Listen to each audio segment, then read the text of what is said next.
The clock is ticking on legislation in Congress designed to help level the playing field for cattle producers in a market many of them say is broken. Ag Day's Michelle Rook has details. Clinton, the House recently passed the Lower Food and Fuels Costs Act. It includes a special USDA investigator to help look into possible violations of the Packers and Stockyards Act and whether producers are being treated unfairly.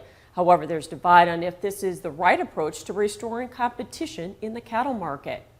Ag Secretary Tom Vilsack says to ensure fairness in the market, they need more cattle market information regarding cash trades, as well as greater enforcement of the Packers and Stockyards Act. He says the addition of this position may well help USDA accomplish that goal. One way is by supporting the notion of having an investigative arm, if you will. The other way is to bolster the staffing at Packers and Stockyards, which the president's budget includes. So a combination of those two things would strengthen our ability.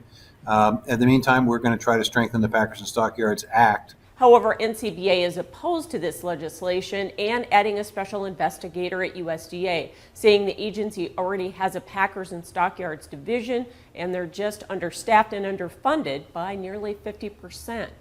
And when you talk to those P&S employees, what they tell us is they have all the authorities they need. They have the ability to subpoena. They have that prosecutorial authority when needed, working with their partners at the Department of Justice.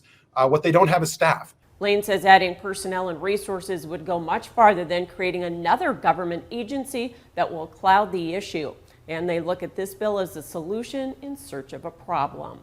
However, he says time may simply run out to advance either the special investigator bill or another controversial legislative fix for the cattle market, the Cattle Price Discovery and Transparency Act. The summer session ends in the next few weeks, and it's unlikely to be taken up in a lame duck session of Congress.